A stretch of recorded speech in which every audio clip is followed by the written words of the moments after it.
사람 이야기, 사는 이야기 사랑 이야기, 사이입니다. 안녕하세요, 문희입니다. 안녕하세요, 수연입니다. 수연님 진짜 오랜만에 오셨잖아요. 제가 기억하기로는 원래 봄쯤에 오셨던 것 같거든요. 맞아요. 그때가 벌써 4월, 5월쯤이었던 것 같은데. 아니요, 한 3월쯤이었을 거예요. 그쯤 됐어요? 네네. 와. 그러면 어떻게 지내셨어요? 그동안 정말 바쁘게 지냈고 요즘 또 회사에서 일이 많아져가지고 또 막 이것저것 하다 보니까 정신없이 지내셨군요. 네, 벌써 여름이 왔다는 게 믿기지가 않을 정도로 시간이 너무 빨리 가네요. 그럼 여름 휴가는 아직 안 다녀오셨어요? 저희가 또 회사에서는 휴가가 따로 없기는 한데 최근에 이제 부산을 남자친구랑 다녀와가지고 다녀왔군요. 네, 그걸로 지금 그 추억으로 살고 있습니다.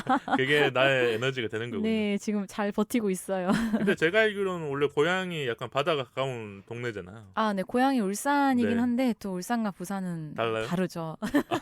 아니 제가 몰라서 이렇게 물어본 건데 달라요. 전혀 다른 느낌이고 네. 놀러 가려면 조금 더 부산이 나은 네, 거죠. 그렇죠. 부산이 낫죠. 그러면 부산에 뭐 맛집이라든지 아니면 여기 가보면 좋을 것 같은 명소. 왜냐면 지금 청취자분들 중에서 아직 휴가를 출발 안 하시는 분도 있고 8월에 계획하시는 분도 있을 거 아니에요. 그렇죠. 저는 광안리 다녀왔는데 거기 일단 고깃집 중에 숙성도라는 고깃집이 있어요. 아. 이게 원래 제주도에서 있었던 그러니까 프랜차이즈인데 제주도 고기 숙성 네. 방식인데 그게 네. 부산에 또 생긴 거예요. 네, 근데 너무 맛있어가지고 제가 먹었던 27년 인생 고깃집 중에 먹었는데 입에서 녹는다고? 이런 고깃집이 오. 처음이었어요. 근데 저도 이거를 여행에 가서 더 맛있었던 게 아닐까요? 근데 이건 객관적으로 맛있어요. 아 진짜 네. 제가 한 번도 안 먹어봤으니까. 진짜 이거 추천드리는 게 저도 이거를 이제 그 남자친구의 지인분께서 그 이제 두 분이 서로 이제 말을 하고 이렇게 맞춘 게 아닌데 네. 공통적으로 그걸 추천을 해주신 거예요. 그래서 그래 그 여기는 꼭 음. 가봐라라는 음식점이 네. 그 숙성 고깃집이었군요. 그래서 이거는 꼭 가봐야 된다 해서 먹었는데 그냥 고깃집에 거니 하고 먹었는데 진짜 깜짝 놀라가지고 꼭 먹었으면 좋겠어요. 그러면 부산을 가시는 분들은 숙성고기, 네, 숙성도. 숙성도라고 도라는 이제 식당이 있어요. 네이버에 네, 검색해 보시면 네, 우리는 뭐 이걸 PPL로 하겠습니다. 그리고 혹시 뭐 멀리 못 가시는 분들도 있잖아요. 그쵸. 일 때문에든지 아니면 다른 무언가 때문에. 그럼 서울이라든지 아니면 이 외곽 근처에 또 추천해 줄 만한 곳이 있을까요? 우선은 이제 뭐 지금 뭐 빠지가 있는 가평도 있고 그다음에 그 빠지라는 게 이게 그거 타는 거죠. 네, 그 뭐 수상 레포츠 할 수도 네네, 그런 있고 부분이죠. 물놀이도 할 수 있고 있는 곳이고, 근데 뭔가 나는 그렇게 속 시끄러운 게 싫다, 네. 조용히 즐기고 싶다라고 하면 뭐 다들 아시는 남양주라거나 아니면 좀 그렇군요. 그런 경기도 쪽에 근교 쪽으로 근교 가서 쪽에 뭐 네, 카페라든지 카페, 맛집 네. 이런 게 많이 있잖아요. 뭐 네, 남양주 맞아요. 맛집 찾아보면 진짜 맛있는 네. 요리집이나 네. 약간 이렇게 예쁜 네. 그 음식 네, 식당이 맞아요. 있는 거죠. 네, 그리고 제가 최근에 그 동탄 쪽에 엄청 큰 베이커리 카페를 갔다 왔는데 그렇군요. 저는 최근에 판교 갔다 왔거든요. 정말요? 역시 그쪽 라인이 네네. 핫한 그쪽 분들이 라인이 많죠. 약간 이렇게 뭐 이렇게 타고 내려가면 예쁜 맞아요, 카페들이 맞아요. 있는데 이게 도심지에 있는 게 아니라 진짜 그렇게 지어진 곳이더라고. 어땠어요? 저는 백화점에 처음엔 온 줄 알고 깜짝 놀랐던 게 외부에서 보기에는 이거 그냥 하이마트 아닌가 메가마트 그 아닌가 정도로 싶을 큰 정도로 곳이군요. 엄청 커가지고 들어갔는데 구역마다 이제 테마가 다르더라고요. 그래서- 이케아처럼 돼 있는 거네요. 네, 맞아요. 약간 그런 느낌. 네, 거기도 프랜차이즈이긴 한데 다른 지점은 또 어떻게 테마 꾸며져 있을까라고 생각이 들 정도로 너무 잘 해놨고 네, 동탄에 있는 네. 그 큰 큰 베이커리 베이커리 프랜차이즈라고 네, 검색하면 네. 나올 수 있겠네요. 네, 이거 뭐 PPL일까 싶어서 더 이상 말씀 못 드리겠지만 PPL 너무 많이 하는데. 어쨌든 네, 그쪽에 있으니 아마 검색하시면 나오지 않을까 그러면 싶어요. 어떤 빵을 좀 이렇게 좋아하세요? 제가 최근에 몽블랑에 빠졌어요. 몽블랑. 네. 근데 제가 최근에 몽블랑 케이크를 하나 먹었거든요. 네. 왜 이렇게 맛있잖아요. 비싼가? 이렇게 몽블랑이 빵도 있고 뭐 케이크도 있고 많잖아요. 그래서 몽블랑 케이크가 한 조각 남아 있길래 샀어. 근데 그 가격을 안 보고 살 때 있잖아요. 한 조각 남았으니까 나 저거 먹어야지라는 그 약간 충동적으로 하는데 결제할 때 보니까 이게 커피값보다 너무 비싼 거야. 그래도 맛있게 먹긴 했지만. 그럼 몽블랑 어땠어요? 맛있었어요? 거기 빵집에 몽블랑은 어땠어요? 근데 거기 빵집에서는 안 먹었는데 그렇군요. 제가 이거에 빠지게 된 게 그 부산 여행에서 부산 여행이 끝이 없군요. 네, 거기서 모든 많은 이제 좀 계기가 있었는데 거기에 많은 추억들이 있고 네. 맛집을 좀 많이 다녀오신 것 같네요. 네, 제가 원래 몽블랑을 알고는 있었는데 안 먹은 지 되게 오래됐었어요. 근데 그러니까 사람들이 흔하게 먹는 빵은 아니고 그쵸. 빵을 좀 좋아하는 사람들이나 빵을 잘하는 사람들이 많이 찾는 것 같아요. 제 생각에는. 그렇죠. 그래서 저도 이제 같이 남자친구랑 먹다가 음.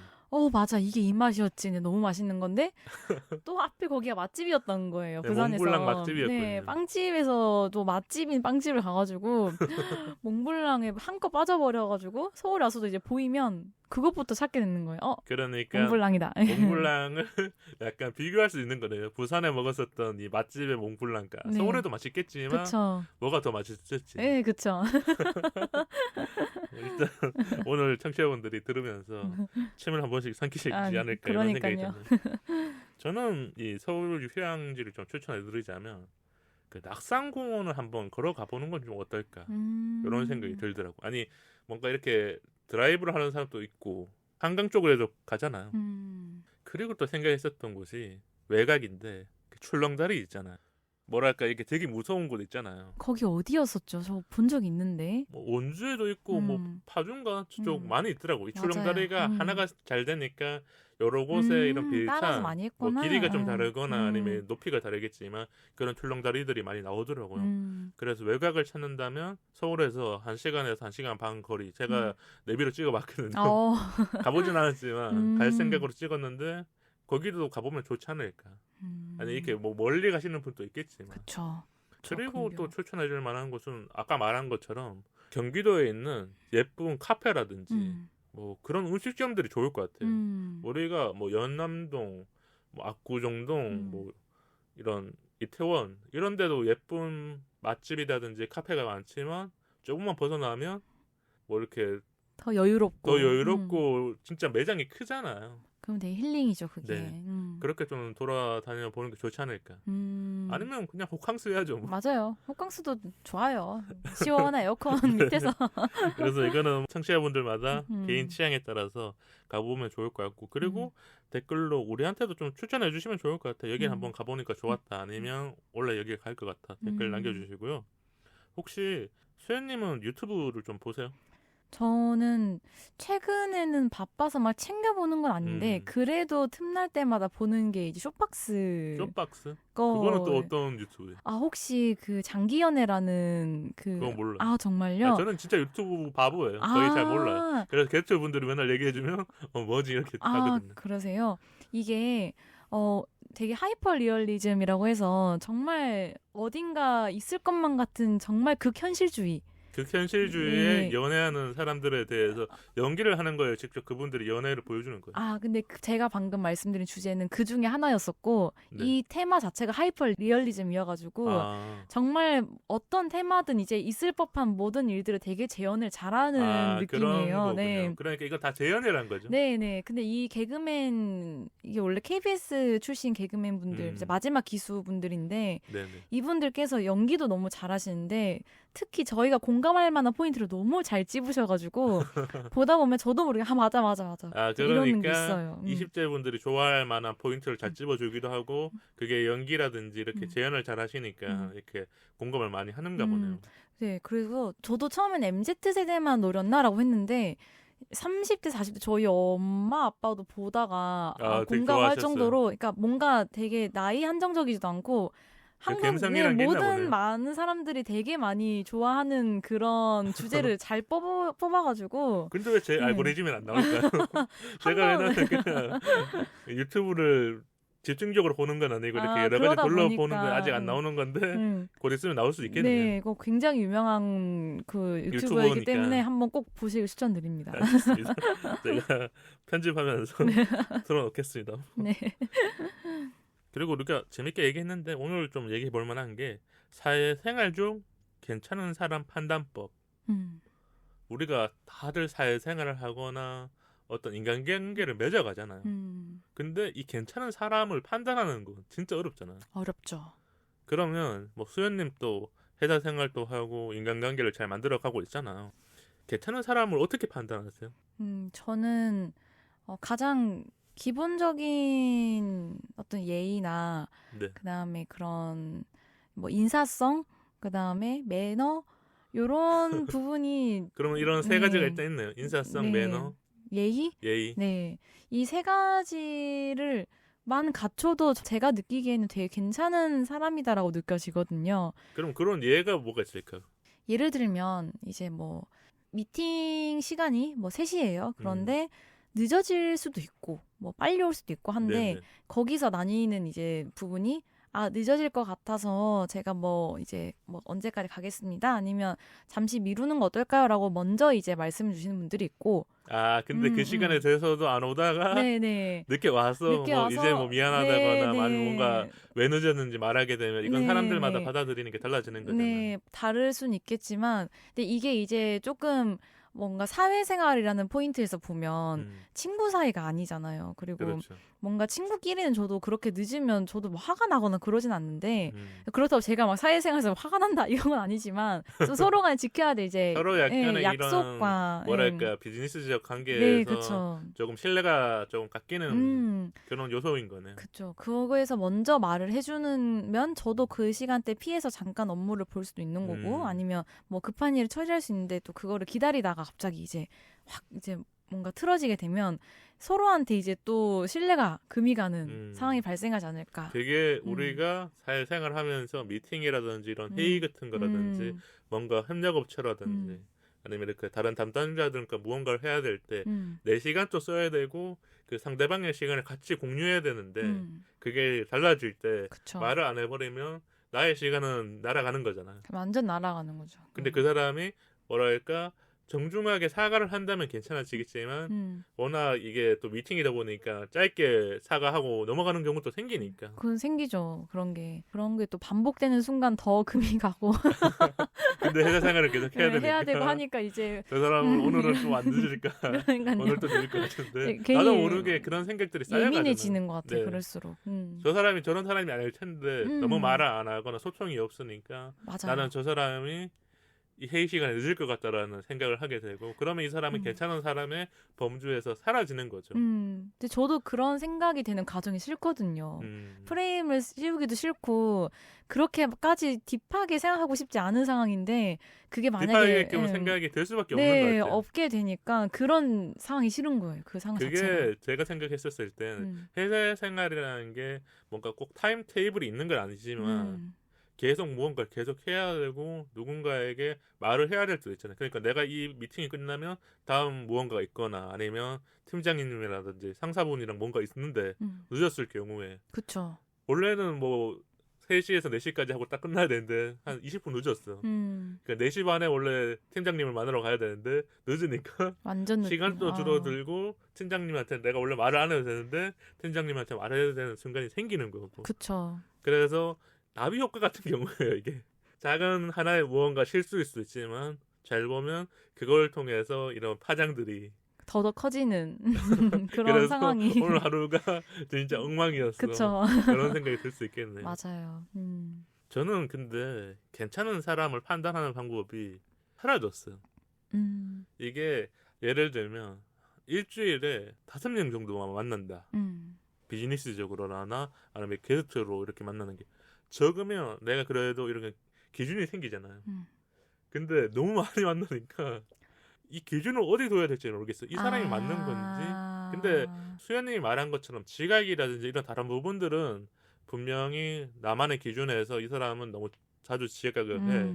이 사람은 뭔가를 부탁했음에도 불구하고 좀 늦게 말을 해주는 것 같다. 이런 게 생길 때가 있는데 다 지나고 나면 나는 괜찮은 사람을 만났었나? 오히려. 이게 그 현실 안에서 너무 빠르게 지나가다 보니까 내가 좋은 사람을 판단을 못했던 것 같아요. 근데 이게 지금 한 2년 전부터 계속 이 루틴에 들어가 있어요. 매달 만나는 사람도 많고 계속 연락처는 쌓이는데 나도 저 사람한테 좋은 사람이 되고 싶지만 어느 순간 그런 부분들을 놓칠 수도 있고 그래서 어렵더라고요. 회의감이 들 때도 있고. 현타예요. 네, 맞아요. 그래서 이 질문을 통해서 조금은 나도 기준을 정해야 괜찮은 사람을 만났었을 때 내가 잘해줄 수 있고 나도 괜찮은 사람이 되어야 그 사람도 나한테 괜찮은 사람이 될 수 있잖아요. 그렇죠. 솔직히 나도 못하게 됐었을 때는 저 사람도 날 괜찮은 사람으로 생각 안 할 수도 있지만 그러면 이런 거 좀 궁금해요. 우리가 통계를 꼭 내고 싶진 않지만 100명 중에 그냥 얘가 사회생활 만난 사람 100명 정도 된다 했었을 때 괜찮은 사람의 비중은 어느 정도 될까요? 괜찮은 사람의 비중. 저의 경험으로 치면 1년 기준으로 네. 10명 미만인 것 같아요. 그러니까 이게 줄어든 거네요. 엄청나게. 많이 줄어들었어요. 네. 그리고 나이가 들면 더 줄어들 거고. 네, 좀 그게 슬픈 것 같기는 해요. 그러니까 저도 막 기준을 세우고 사람들을 보고 싶진 않은데 이제 자꾸 저도 에너지를 쓰기에는 시간이나 어떤 여력이 부족한데 이제 거기에 맞지 않는 사람들한테까지 애를 쓰면서 이제 막 사람 관계를 계속 유지를, 만들어가고 싶지 않은 네, 거죠. 저도 그러기는 저도 이제 여력이 딸리고 너는 바쁜데 네. 나는 안 바쁠 줄 알아. 이렇게 되는 거죠. 아니 그런 부분들이 많이 생기고 나는 분명히 예의를 갖췄는데 그 상대가 예의를 안 갖출 때도 있고 그게 사회생활에서 기준치가 다르지만 어느 정도는 평균에 맞아줘야 되는데 그렇죠. 그거를 안 하는 사람들이 더 생겨났거나 그거를 못하는 사람들이 많은 것 같아요. 맞아요. 이거는 솔직히 말하면 어디에서도 안 가르쳐주기 때문에 사람을 많이 만나거나 아니면 자기가 경험하면서 알아가야 되는 부분이거든요. 뭐 사람을 엄청나게 많이 만난다고 알 수 있는 것도 아니고 한 사람을 만나도 내가 혹시 인간관계를 맺어갈 때 이 사람한테 실수한 게 있는가를 자아 성찰한다거나 튜브도 요즘은 많잖아요. 자기 개발이라든지 아니면 인간관계를 만들어주기 위해서 요즘 유튜브들 계속 알고리즘이 나오더라고요. 아, 맞아요. 무슨 말 잘하는 방법. 그런 거 많이 하더라고요. 네, 근데 저도 그런 유튜브 갑자기 딱 틀면 그 전문가들이 나오거든요. 뭐 스피치 전문가라든지 아니면 이런 말을 좀 조리 있게 하거나 아니면 좀 인간관계적으로 조금 어느 정도 성숙한 분들이 얘기해줄 때 보면 맞는 것 같더라고. 나도 모르게 이거 맞지. 이런 생각이 드는데 우리도 지금 이 사이라는 방송을 통해서 관계를 맺어가기 때문에 이런 주제를 좀 해보고 싶었던 것 같아요. 그럼 마지막으로 팁 하나 주세요. 그래도. 뭐 사회생활 팁 아니면 어떤 게 있을까요? 괜찮은 사람이라는 걸 내가 알았었을 때 이런 행동을 취해주면 그 사람이 그래도 좋아할 것 같다. 괜찮은 사람 같이 시그널 보내는 방법. 이게 그러니까 뭐 이성적 시그널 말고 네. 비즈니스적으로 좋았었을 때. 저는 정말 단순해요. 기본만 잘하자. 아, 오히려 기본에 충실하자. 네. 제가 아까 말씀드린 그런 괜찮은 사람 판단법 제가 느끼기에는 정말 기본이었거든요. 약속 시간 잘 지키거나 네. 아니면 해오는 일들 네. 오늘 말해야 될 거나 토론해야 될 거나 이런 미팅해야 될 걸 다 준비해 오거나 끝나고 나서도 뭐 이렇게 메일이라든지 이런 소신을 잘하는 사람. 네, 정말 기본사항만 잘해도 사실 사회에서 바라는 사람들은 말을 되게 잘해야 된다. 아니면 친구가 많아야 된다. 아니면 뭐 외모가 화려해야 된다. 이런 게 기준을 다 이제 하지 않거든요. 오히려 아무리 그런 거에서 잘 갖춰져 있어도 기본이 안 돼 있다라고 하는 순간 사람들이 실망을 하죠. 저 사람 그래도 처음에 보기에는 안 그래 보였는데 막상 저 부분이 되게 너무 빈약한데 외적으로 아는 거와 내적으로 아는 게 달라지는 게 뭐 다른 팀의 뭐 대리님이나 아니면 뭐 과장님인데 분명히 외적으로 봤었을 때 저분이 일을 잘할 것 같았는데 같이 뭐 프로젝트를 하게 되면서 그쵸. 알았는데 네, 저분이 너무 빈틈이 많거나 아니면 이렇게 미팅을 할 때 잘 못한다 그러면 이제 내적으로 들어오는 거잖아요. 그쵸, 떨어지는 거죠. 그러면 뭔가 이제 같이 사회적인 관계를 맺어 나가는데도 내가 생각했던 어떤 기본적인 틀 안에 범죄에 있지 않기 때문에 거기서부터 자연스럽게 이제 내적인 거리감이 느껴지는 것 같아요. 우리가 이 기준이라는 게 상식적으로 생각해보면 좋을 것 같아요. 아까 수연님이 말한 것처럼 뭐 시간이라든지 아니면 대화를 할 때 이런 에티켓도 있잖아요. 태도, 에티튜드 되게 중요하죠. 네, 그런 에티튜드가 없는 사람들이 있는데 그 기준 안에만 들어오면 이 사람이 참 괜찮은 사람이고 그쵸? 나도 일을 할 때 기본적으로 더 잘해주고 싶고 맞아요. 그런 부분 같아요. 맞아요. 저도 팁을 드리자면 괜찮은 사람을 만나면 더 잘해줘야 된다. 맞아요. 이런 사람은 아까 말한 것처럼 10%도 안 되기 때문에 만났었을 때 내 삶으로 만들든지 내가 일을 하면서 나도 당신을 참 괜찮은 사람이라고 생각하고 있다라는 거를 말할 수밖에 없잖아요. 근데 그게 말로 하는 사람도 있겠지만 더 잘해주면 분명히 이 사람도 느낄 거 아니에요. 근데 이거 이성적 호감이 아니라 일을 할 때 같이 맞춰주는 거기 때문에 저는 그런 부분이었던 것 같아요. 그럼 댓글 2개를 읽어드리고 오늘 사연으로 한번 들어가 볼게요. 그대도 진심일기일님이 남겨주셨는데요. 오늘 또 방송 잘 들었어요. 오프닝 토크에서도 다양한 이야기를 편하게 해주시니까 재미있었어요.